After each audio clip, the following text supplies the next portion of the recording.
Alright, yun po. Ito po yung Toyota Altis. Ayan, 2003. Nagwa-warning yung alarm niya and then hindi po siya ma-start. Ngayon, kapag chinek mo naman yung starting niya rito sa ignition switch, meron naman siya. Dito. Nag-on siya, pero ayaw mag-start sa susi. Ano yan, oh. Park or neutral, ayaw niya. Ayan, oh. Park or neutral, ayaw niya po talaga. Ang sira po nito na andito sa ilalim. Tanggalin nyo na lang po itong alarm module niya. Dito, may tornilyo pong dalawa yan dito. Tanggalin nyo. And then, ito.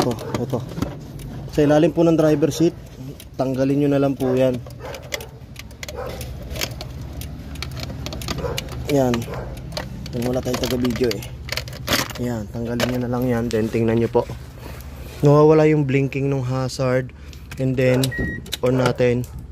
Start. Yun, start na.